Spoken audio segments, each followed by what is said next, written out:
جد الترحيب بحضراتكم، وبسعد واشرف يكون ضيفي الكريم واحد من الكتاب الصحفيين المميزين جدا والباحثين دائما عن مصدر الخبر الصحيح وتفسير ما نراه من عناوين صحفيه، كاتب كبير الاستاذ علي السيسي. اهلا بحضرتك ومنورنا. اهلا بيك يا استاذ حسام، مشرفنا حضرتك. اهلا بحضرتك.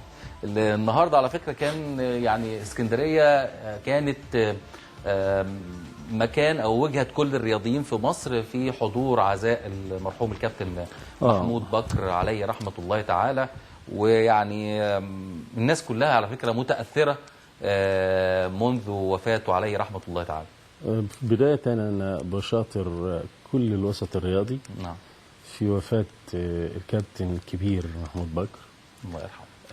كان لاعبا عملاقا ورئيسا او اداريا مرموقا ومعلقا مميزا وله نكهه خاصه. صحيح. رحم الله الكابتن محمود بكر واسكنه فسيح جنته. الحقيقه رحيله المنا جميعا. صحيح.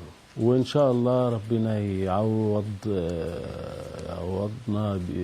بافضل منه ويلهم اهله وذويه الصبر والسلوان. طيب القصه المسيطره على الصفحات الجرايد، هنلاقي مثلا يعني ما شاء الله اخبار اليوم مثلا حط على الصفحتين فرده الموضوع: الفائز مولود والخاسر مفقود، القمه 111، الاهلي والزمالك في معسكرات مغلقه غدا، والابيض يهدد بعدم اللعب.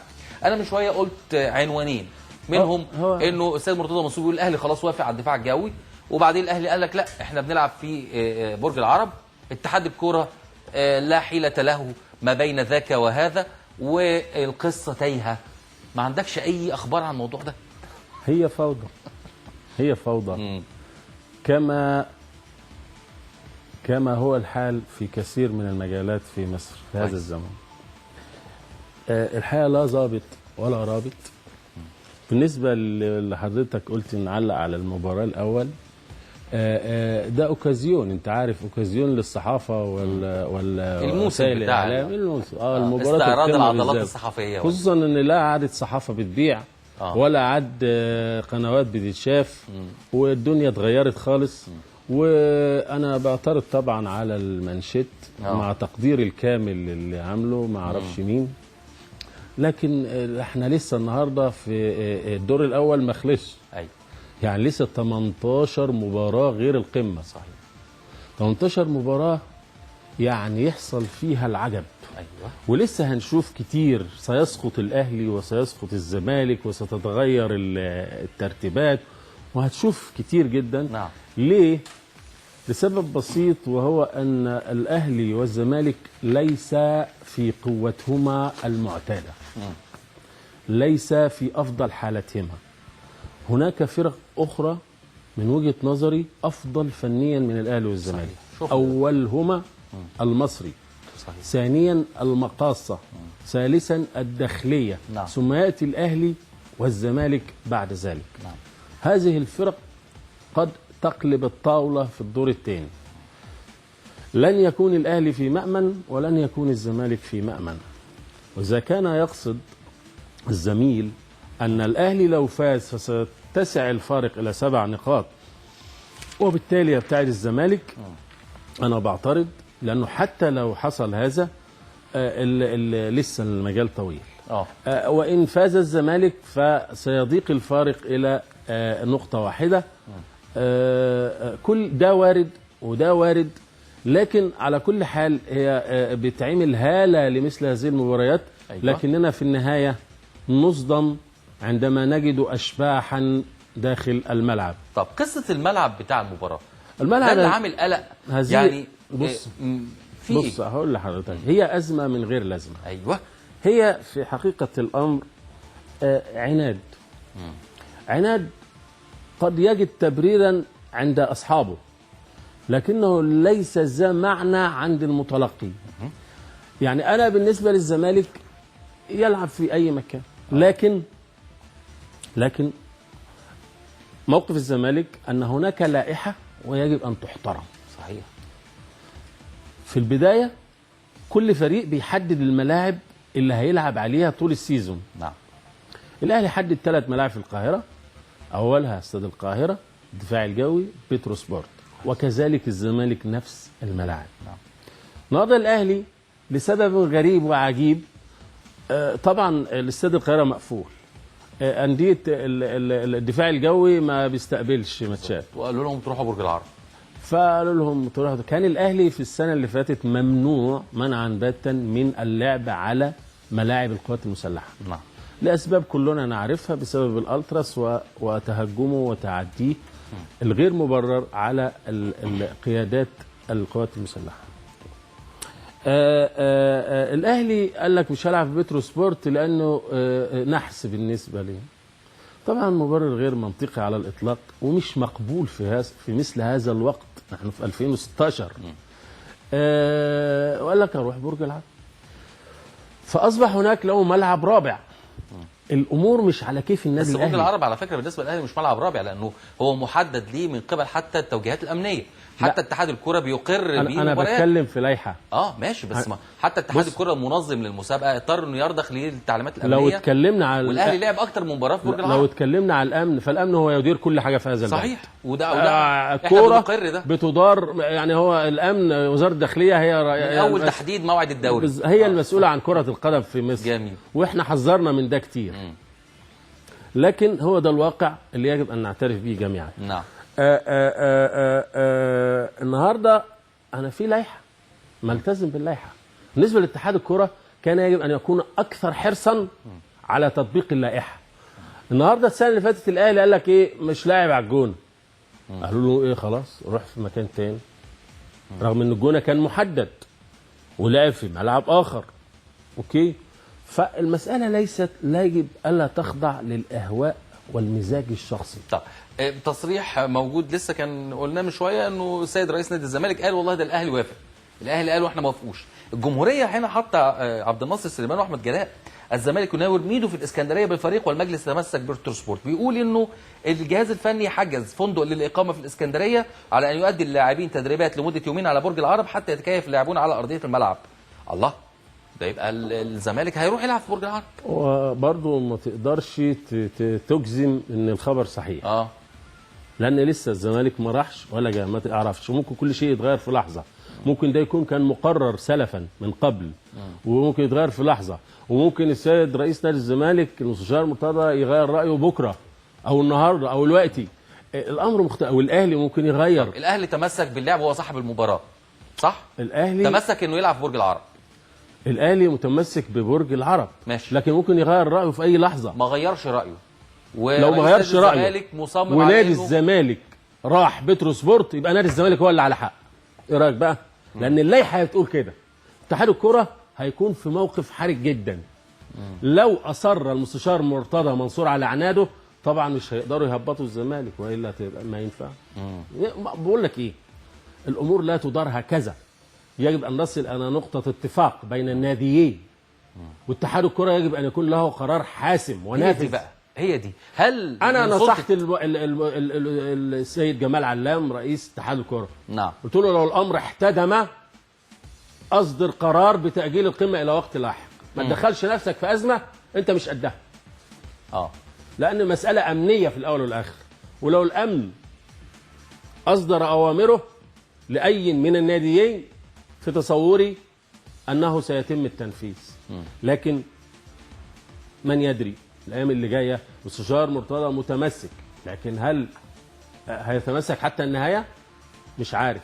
الاهلي متمسك، لكن هيتمسك حتى النهايه. لكن بالنسبه للشرط الاهلي شرط غريب، يقول لك مستعد للدفاع الجوي لكن بشرط يوافقوا لي لنهايه الموسم. يعني الامور، طب مين يضمن لك؟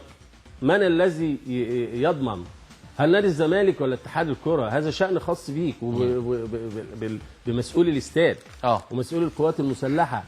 الامور فيها لخبطه، وكل ده بسبب اللي بيحصل من الالتراس.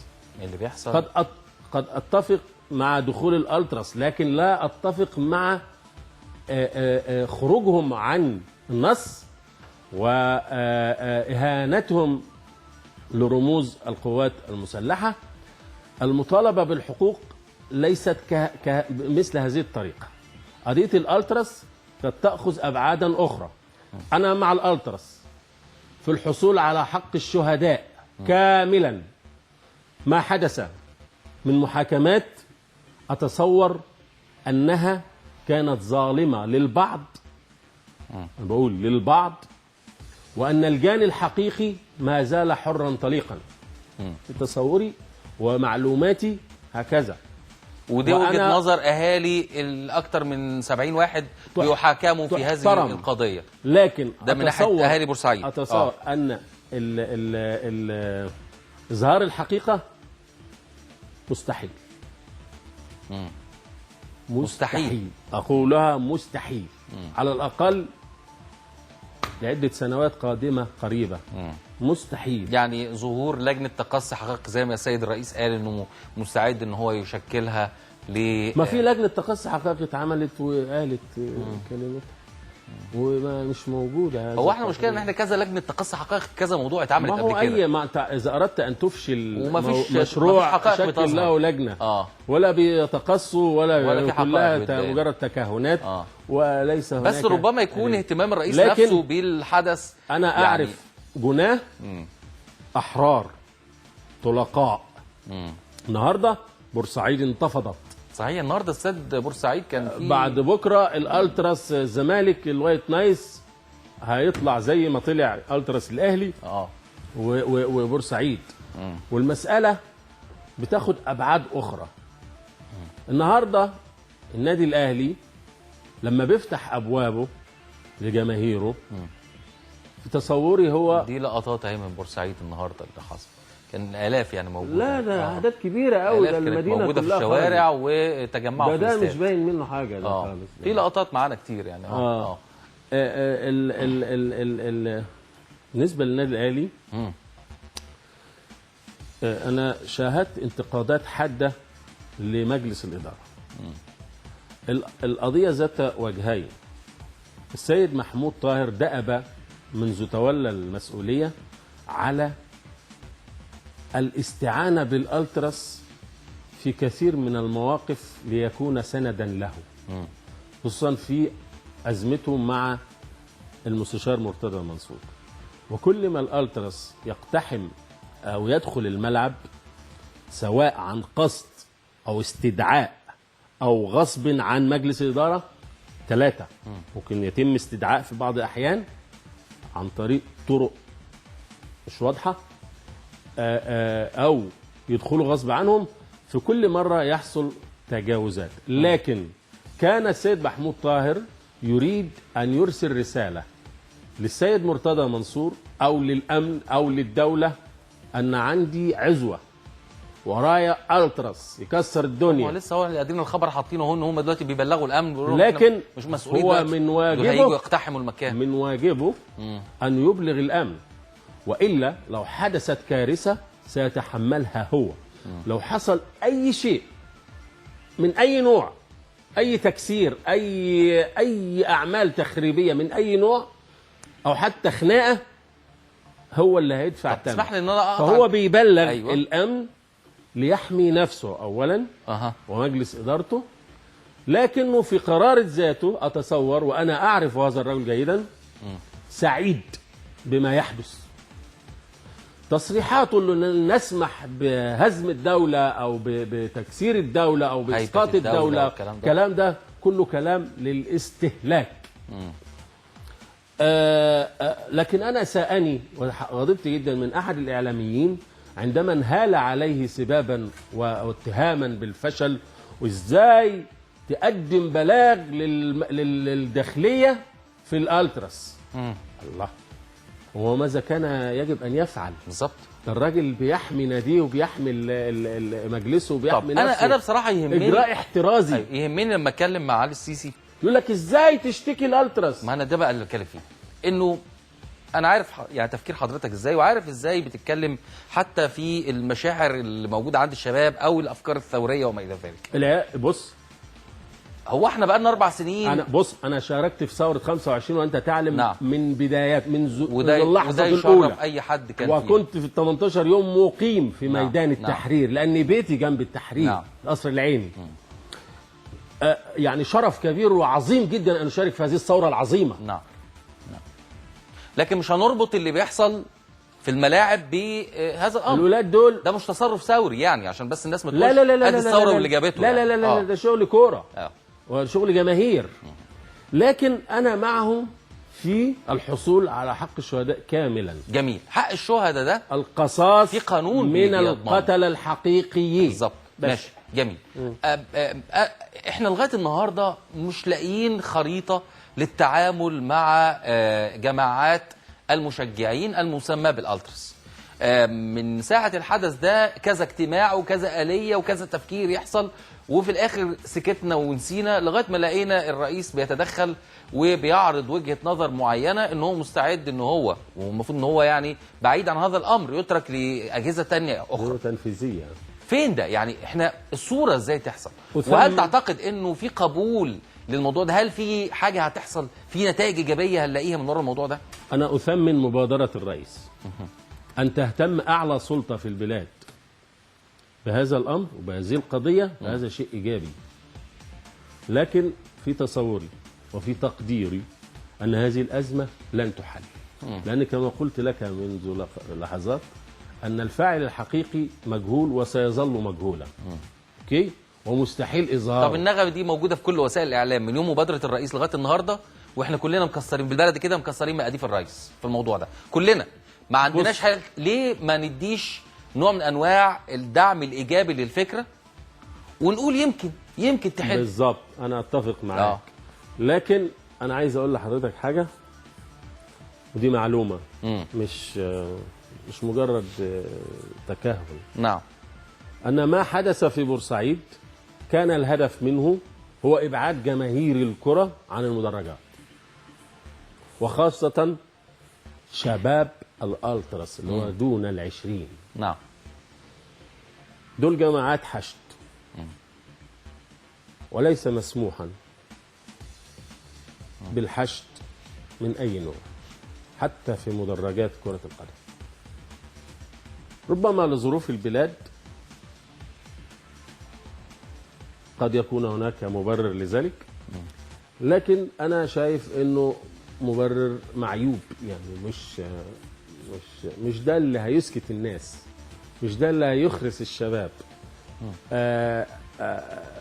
مثل هذه التجمعات ممكن أن تحدث في أي وقت في أي مكان، لكن أنا كنت أتصور أن عودة الحياة إلى طبيعتها قد يذيب كثير من الأمور، والحالة الثورية والحالة الغاضبة للشحنات اللي جوه الناس وتتحول بقى لشكل إيجابي، تتحول إلى شكل إيجابي وتشجيع لفرقها. لكن هناك خوف آخر، ده اللي أنا أبرره، أن ربما يندس بعض العناصر التخريبية اللي لها مصالح في إضرار البلاد وتحدث فوضى وتحدث أعمال تخريبية، وبالتالي يذهب شهداء آخرين. نحن في حل عن أزمة جديدة. إذن ممكن يكون عودة الجماهير هي لكن أنا أؤكد أن كل من يتحدث عن عودة الجماهير فهو استهلاك للوقت وليس حقيقيا. مش عايز أقول بيكسب خداع للناس قدام الرأي العام بقدر، مش عايز أقول خداع للناس لكن مش مطلوب الجماهير ترجع، الحوار والأمن مش هيسمح بعودة الجماهير لغاية النهاردة. احنا مش عارفين نبدأ الحوار مع شباب الالتراس، اما ان احنا مستقلين بيهم او مستصغرين افكارهم او معتبرين الدوله دايما معتبره نفسها كانت اكبر من ان هي تتناقش مع الشعب او مع الشباب. لما رئيس الدوله دلوقتي يقول انا هفتح حوار مع ممثلين، هل اولا نمره واحد هل هذه الجماعه لديها ممثلين قادرين على السيطره على افكار الالاف اللي موجوده دي؟ لا طبعا. وان هي تقدر ان هي تؤمر او تقول لهم احنا توصلنا لقرار معين مع رئيس الدوله التزموا بيه يا شباب، وبعدين الحوار يبقى ماشي ازاي معاهم؟ هم عندهم لا اقول ميزه، لاني لا اعتبرها ميزه، هي ميزه السمع، بيعتبروها هم ميزه وهي السمع والطاعه. ليه؟ ربنا ميز البني ادم عن بقيه مخلوقاته بالعقل. نعم. وعلينا اعمال العقل. انا واحد من الناس متمرد بطبعي، لا اؤمن باني اصير اعمل كذا فاقول له تمام يا فندم. جميل. ما ينفعش، لان ده ضد نظريه المخلوقات اللي ربنا غرسها فينا.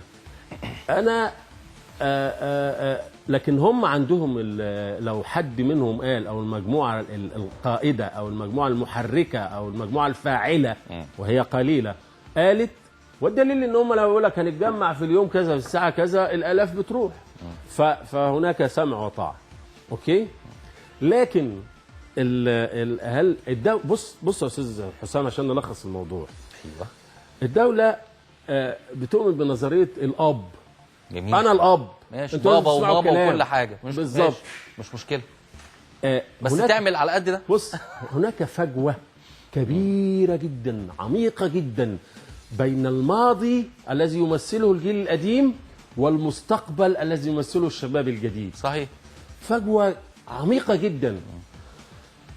الشباب يرون أن الأجيال القديمة انتهت صلاحيتها ولم تعد تصلح لهذا الزمن. نعم. احنا دولة عجوزة مش دولة شابة. صحيح. كل قياداتها لابد وأن يكونوا من شيب الرأس اللي تخطوا 60 وال70 وأحيانا ال80.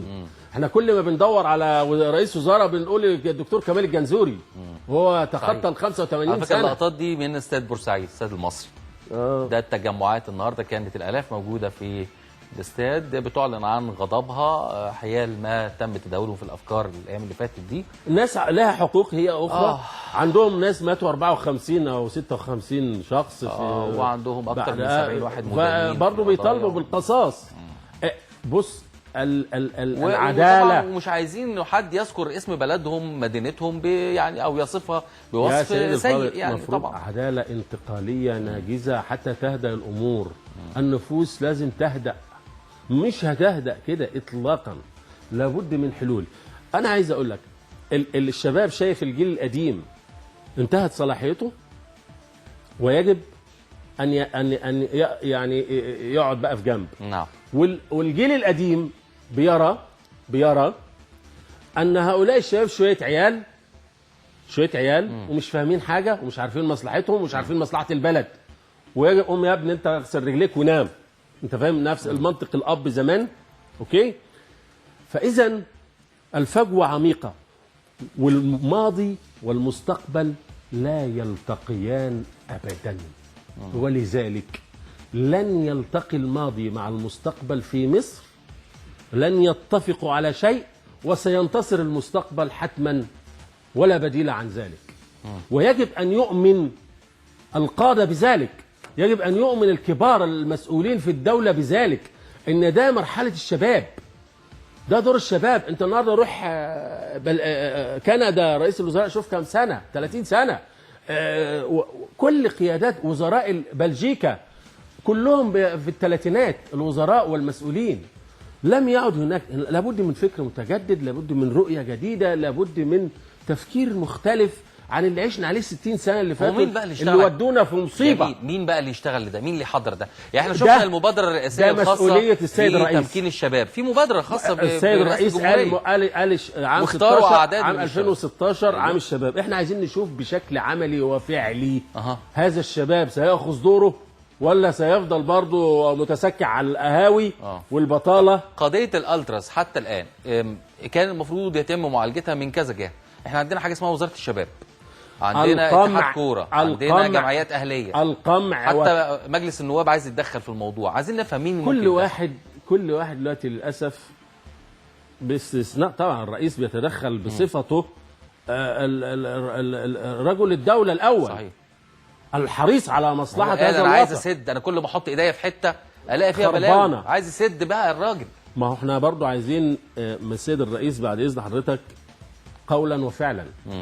يعني لابد وسيادة الرئيس ان تعلن الحرب على الفساد. نعم. لابد وسيادة الرئيس ان تعطي الشباب حقه ودوره بالفعل.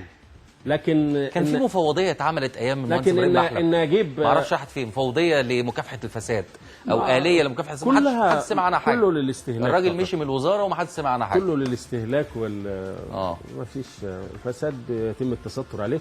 الفساد حياه في مصر. هل تعتقد هل تتوقع ان مبادره رئيس الجمهوريه في الحوار مع جماعات الالتراس ستسفر عن نتيجه ايجابيه؟ وانت عارف انه الرئيس السيسي لما بيتكلم عن حاجه ما بيحبش يخش مشروع فاشل، الراجل بيحب طبعا. يدخل في امر يعلم بدايته ويعلم نهايته. هل تعتقد انه الحوار سيكون ناجحا وناجعا مع الالتراس؟ هنلاقي نتيجه ايجابيه؟ انا قلت لحضرتك، ما هو انت عشان تحل مشكله الالتراس لازم كله؟ تجيب الجناه الحقيقيين. يعني هو مشكله الالتراس بس موضوع ولازم بورسعيد؟ تحل مشكله بورسعيد، تطلع الناس المظلومين. اوكي، انا بقول لك وعارف بقول ايه. عارف بقول ايه. يعني هو الجانب الجنائي هو اللي هيحل الجانب الخاص اظهار الحقيقه. سيرتاح الجميع، لكن اظهار الحقيقه في هذا التوقيت صعب جدا ان لم يكن مستحيل. ان لم يكن مستحيل. الدفاع الجوي اه معروف مين اللي عملها ومين اللي موت الناس دي، والقنابل الغاز اللي اتضربت عليهم واتحطوا واللي حطوهم في القفص الصندوق وده قفل القفص عليهم وكانهم شويه فراخ بيضه ويتخلص عليهم. هم يعني ده الولاد هم اللي موتوا نفسهم ال 22 واحد. بيختاروا الموت صح للاسف. يعني حاجه المضحك المبكي. طب يعني اتوقع 2016 سيشهد نهايه المشاكل والخناقه اللي بين الدوله وبين جماعات الالتراس، ولا 2026؟ طيب كويس. طيب يعني لا لازم نتفائل، يعني نتفائل ان شاء الله. والله كل شيء عند ربنا. طيب يعني المشاكل والحكايات موجوده ما بين عناوين القمه ومكانها، ولكن هي لم تعد قمه على فكره. ما بقتش قمه. يعني الفريقين دون المستوى. طيب خلينا نروح كده للمنتخب. بيقول لك المنتخب هشام ابو حديد في المصري، المنتخب يطلب معسكر خارجي استعدادا لمواجهه نيجيريا في التصفيات الافريقيه. كمان يعني اتحاد الكره وحكاياته. ايه حكاياته عندك؟ ايه حكايته؟ هل حكايات جديده ولا الناس يعني قاعده هاديه بينظموا الامور والماشيه الدوري ماشي؟ والله اتحاد الكره بيرأسه رجل الحقيقه، يعني انا على المستوى الشخصي احبه. هو رجل محترم، محدش يقدر يتكلم وطيب وبتاع، لكن مساله تسيير الامور هناك كثير من الامور الخاطئه التي تحتاج. بص، منظومه كره القدم في مصر كلها محتاجه تعديل، محتاجه غربله. انا من خلال برنامج حضرتك بطالب السيد المهندس خالد عبد العزيز وزير الشباب والرياضه، ايوه، والسيد جمال علام رئيس اتحاد الكره. اولا قبل ما اقول ده، انا عايز اقول لك حاجه بالنسبه للقانون الجديد اللي اعده المهندس خالد عبد العزيز، قانون الرياضه، وكان جاهز وخلاص. كان جاهز. مجلس الدوله اعاده الى الوزاره وقال له كده ان ده معظم بنوده مخالفه، فيها عوار دستوري. وبناء عليه السيد رئيس مجلس النواب المستشار علي عبد العال اخذ القانون اللي كنا اعديناه ايام كابتن طاهر ابو زيد لما كان وزير الرياضه، واستعان به لمناقشته في مجلس النواب. يعني القانون الذي يناقش الان لسه هو لم يناقش، بس اللي عند مجلس النواب دلوقتي رئيس مجلس النواب طلبوا من كابتن طاهر ابو زيد وسلمه له لمناقشته. كابتن طاهر ابو زيد مقدمه بصفته نائب في البرلمان ووزير سابق. جميل. لانه هو بامانه شديده كمشروع قانون، يعني هو مشروعات القوانين بتقدم من الدوله ولا ممكن تقدم من النواب؟ مشروع قانون يقدم من الدوله؟ لا الاثنين. لا ده يبقى مقترح من انت النواب. ممكن حضرتك، إذا كان في لجنه انت جوه. حضرتك ممكن تعمل مشروع قانون وتروح واروح اوديه في مجلس النواب ويشوفوا الافضل نعم. بامانه شديده هذا القانون الذي اعد ايام كابتن طاهر ابو زيد متكامل، يتسق مع المواثيق الدوليه تماما، يتفق معها. الاهم ما فيه انه لا يوجد به اي بند في مفصل لاشخاص ومصالح شخصيه.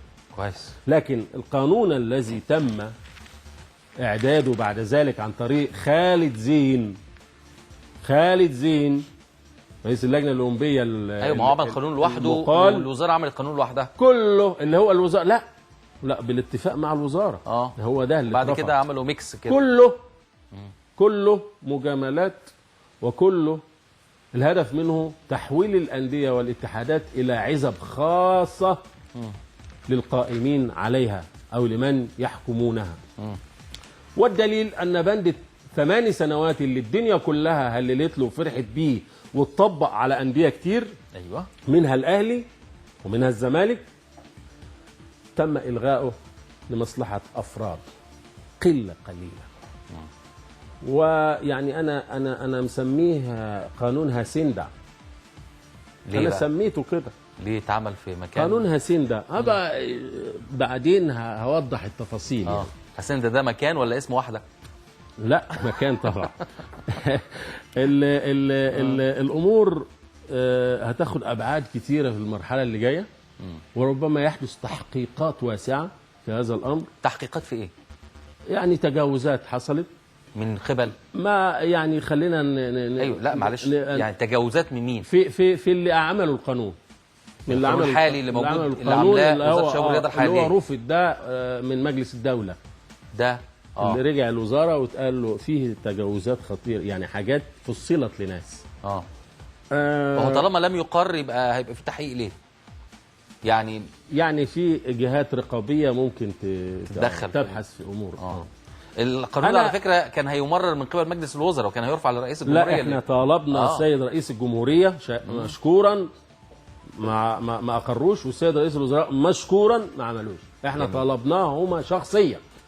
هذا القانون فيه عوار كبير وفصل لمصلحة أشخاص. تفتكر من القانون قبل خالد زين وحسن مصطفى، وطبعا المهندس خالد عبد العزيز باعتباره راعي المنظومة. طيب خالد زين مش ما خلاص، ما القانون كله فيه عوار زي ما قلت وبعدين حتى حالة الوفاق، ما هو في الآخر يعني ما هم استخدموا خالد زين كرأس حربة لمهاجمة طاهر أبو زيد والانتقام من طاهر أبو زيد. طاهر أبو زيد كان رجل مخلص ورجل محترم ورجل نزيه، والمهندس خالد عبد العزيز كذلك. لكن جند من جند خالد زين من حسن مصطفى وحسن حمدي والناس اللي كانت كلها ضد طاهر أبو زيد وضد توجهات طاهر أبو زيد وضد قوة طاهر أبو زيد، ولم تكن تريد أن يزداد طاهر قوة، وكان لابد من إزاحته من خلال بقى مسؤولين في الدولة هنا وهنا وهنا، لأن طاهر كان صاحب صوت في مجلس الوزراء وصاحب كلمة، وكان له رأي في مجالات كثيرة ربما كانت السبب هيبقى مؤثر جوه مجلس يعني هيجي بعد كده هكشف حاجات كتير. لا في مجلس النواب هل تعتقد انه الاصوات الاصلاحيه دي هتبقى موجوده؟ ده ان كان يبقى في مجلس نواب اصلا. ليه؟ ده سيرك يا استاذ. لا ده مش مجلس نواب، ده اضعف مجلس نواب في تاريخ هذا المجلس.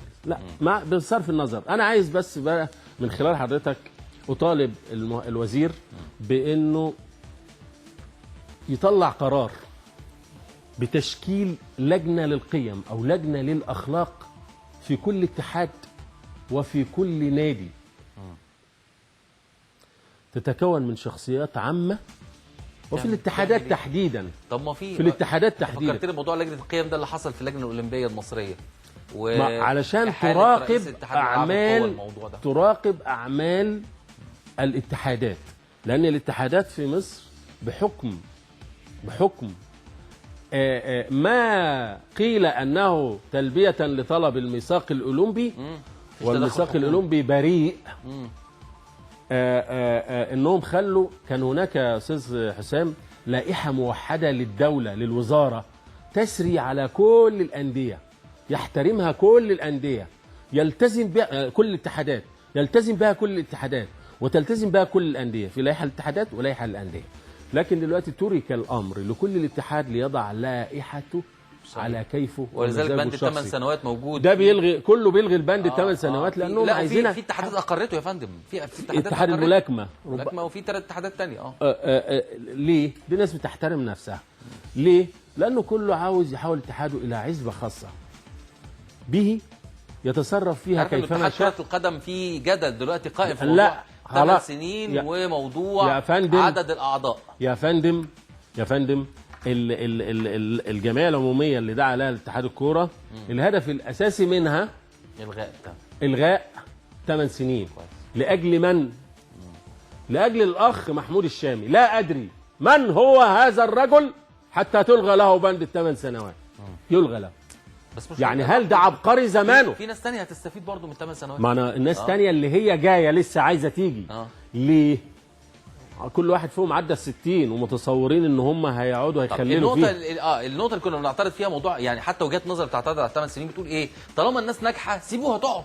ما ينفعش الكلام ده. اتحاد الكرة الصورة مختلفة، أين نجاح اتحاد الكرة؟ بص يا فندم، أولا الراجل جمال علام مش هيترشح، هو هيكتفي بدورة واحدة. ليه كان بيقولوا حضرتك انه اعلن ترشحه من الأقصر؟ لا مش من أسوان. اقول اؤكد لك انه مش هيترشح. بص يا اللجنة الأولمبية الدولية، اللجنة الأولمبية الدولية عندها القانون بتاعها فيه البندين 8 سنوات، دورتين فقط. وممكن لرئيس الاتحاد، لرئيس اللجنة الأولمبية الدولية أن ياخد دورة ثالثة، بس بعد ما يقعد 2 سنين. كويس.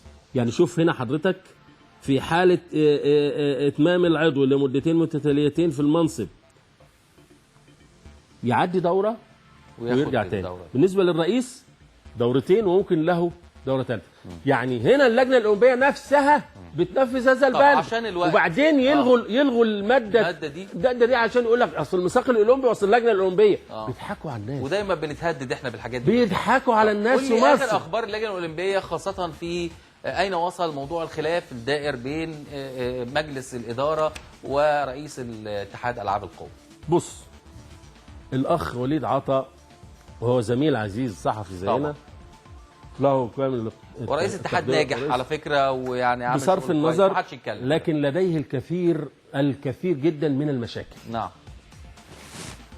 أنا عايز أقول لك هو مثال صارخ للفوضى اللي سادت في الرياضة المصرية. لما المهندس خالد عبد العزيز عمل اللائحة الجديدة وساب كل اتحاد يعمل لائحته، سئل انت ايه اللي عملته؟ قال لك انا عارف ان الفوضى هتحصل، بس لازم نعمله كده تنفيذا لتعليمات اللجنة الأولمبية. يا عم اللجنة الأولمبية ما قالتش الغي ال8 سنين ولا جابت سيرتها، قالت لك على كل دولة انها تعمل قانونها، قانون الرياضة عندها وفقا للقانون العام للدولة. صحيح. والحد الأدنى من متطلبات الاتحاد الدولي. نعم. النهارده الأخ وليد عطا حول اتحاد ألعاب القوى إلى عزبة خاصة يعني عزبة بكل ما تحمل الكلمة من معنى. الدكتور وليد ليه حق الرد طبعا. طبعا طبعا. بس أنا مش عارف الدكتور، إن الدكاترة كتروا في مصر قوي. أنا أعرف ناس بالمجر بشهادة ب $500، وناس من رومانيا ب$500. يا جماعة حرام، ما ينفعش. طب إيه اللي عندك من أنا بس يا ريت تديني بعض الوقت. احنا معانا 5 دقايق. 5 دقايق قليلين قوي. هم يا دوبك. بص، كان الوليد عطا كان عمل قبل فترة شهرين أعتقد جمعية عمومية. كان الهدف من الجمعية العمومية إيه؟ أنه يلغي أندية المؤسسات والشركات من عضوية الاتحاد. كان الهدف أو المستهدف من هذا القرار هو المؤسسة العسكرية، هو جهاز الرياضة العسكري. رغم أن جهاز الرياضة العسكري هو مصنع الأبطال في الألعاب الفردية. ده حقيقة. اللي هو مجدي اللوزي عامل جهد خطير جدا. معظم الأبطال في الألعاب الفردية من جهاز الرياضة العسكري تحديدا. انت لما بتلغي جهاز الرياضة العسكري من الاتحاد انت بتلغي الرياضة. انت ده الأبطال في العالم بيبحثوا لهم عن رعاة، ما بالك ان المؤسسة العسكرية هي بترعى هؤلاء. حصل ايه؟ هل نجح في ده؟ لم ينجح. لم ينجح. وطالبنا المهندس عبد العزيز بالتدخل، وطالبنا كتير، وكان في شركات وأندية كتير تابعة للشركات. لكن ويرجع يطلع يقول في التلفزيون ايه؟ يطلع يقول لك المؤسسة العسكرية بدل ما بتصرف على الرياضة يشتروا دبابة ولا طيارة أفضل. الله، ده انت يجب أن تسمن جهود المؤسسة العسكرية لأنها تتبنى الرياضيين. نعم. وبتصرف على الرياضيين. للأسف كان في الاتحاد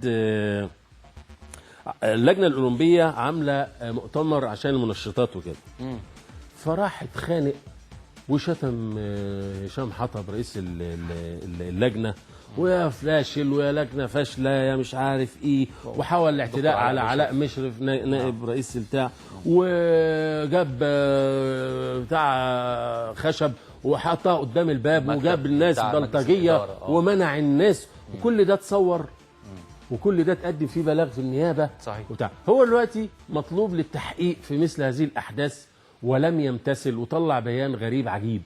الاغرب انه استدعى نقابه الصحفيين بحكم انه صحفي. طب قصدي رابطه النقاد، طب رابطه النقاد هتروح تعمل معاك ايه؟ وباي صفه؟ انت صحفي ولا رئيس؟ هشام حطب يعني مشكورا الراجل تقبل ده وقال مفيش مشكله. رئيس منطقه الفيوم كان عنده بيطلب كرنيهات قبل الواقعه دي، شتموا وبهدلوا وبتاع، فالراجل قدم فيه شكوى. يعني في اعمال بلطجه كتير. وزير الشباب المهندس خالد عبد العزيز للاسف كان في دبي بتكرم ايهاب البطل ايهاب عبد الرحمن. صحيح. فطلب ان اللي هي جائزه دبي، جائزه دبي راشد للتميز الرياضي. وليد طلب من اللجنه الاولمبيه انه يسافر معاه. طب انت هتسافر معاه ليه؟ راح تفسح؟ طب ما تسافر على حسابك. الدعوه موجهه لايهاب عبد الرحمن فقط، مش للاتحاد فقط. نعم. فاللجنه الاولمبيه قالت له الدعوه موجهه للاعب فقط مش انت، فعلى اي اساس هتسافر؟ فقام راح لوزير الشباب والرياضه، فللاسف اعطاه مبلغ اعتقد 50,000 على حسب ما قرات، وسافر في الرحله دي. طب يا سياده الوزير، انت هتطهى له على اي اساس؟ تدخل المبلغ عشان يسافر على اي اساس؟ هي اكراميات. على فكره في الجائزه دي كمان جهاز الرياض العسكري تم تكريمه، اللي هو مجدي اللوزي، لانه برضه خد جائزه بالظبط كده.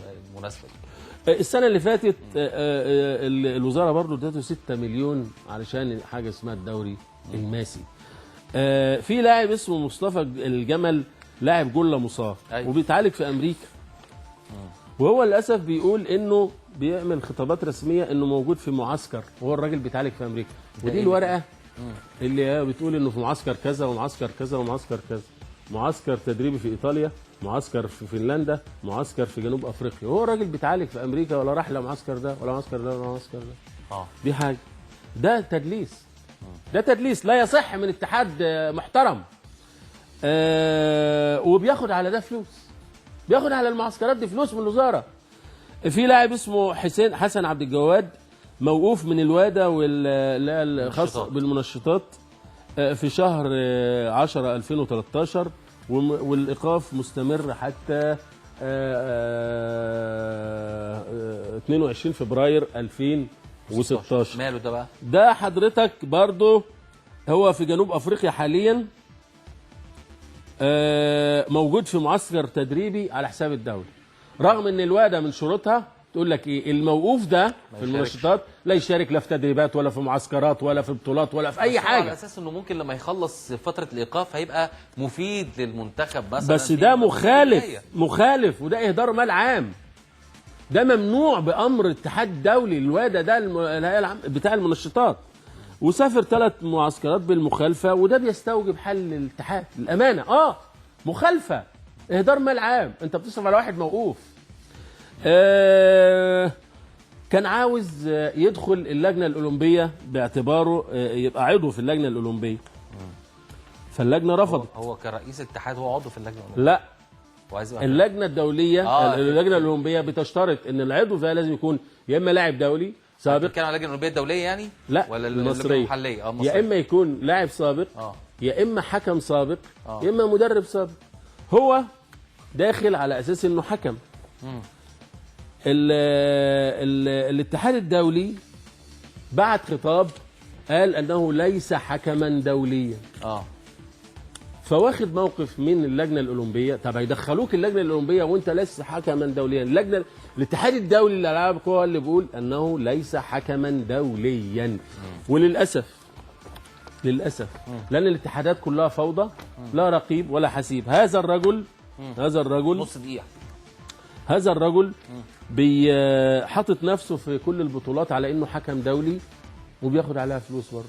يعني ده تدليس متعمد. البيانات دي حضرتك عندك مستندات بيها واوراق ومتاكد منها ومتيقن؟ اتفضل، انا لو عايز اتفضل. طيب يبقى ده على مسؤوليتي يعني طبعا، على مسؤوليه حضرتك طبعا. انا كنت اتمنى ان الراجل يبقى في مستوى المسؤوليه اكتر ويتعامل مع الناس. نعم. وكان يخضع للتحقيق. هي الرياضه عندنا مالها كده؟ ما فيش هي كلها مش خربانه، سالكة ليه كده؟ كلها لا فساد. اله الا الله. آه استاذ علي انا بشكرك، الوقت ازف أنا اللي للأسف بشكرك يعني، ومضطرين يعني عشان ما يبقاش عندنا فساد في أوكي. زياده. شكرا لحضرتك أستاذ علي. كل سنه وانت طيب. بشكر حضرتك، شكرا لحضرتك، بشكر حضراتكم مشاهدينا. ويعني حاجات كتير اكيد هيجي عليها يوم وتبقى احسن واحسن ان شاء الله. خلينا متفائلين واملنا بالله كبير. تصبحوا على خير.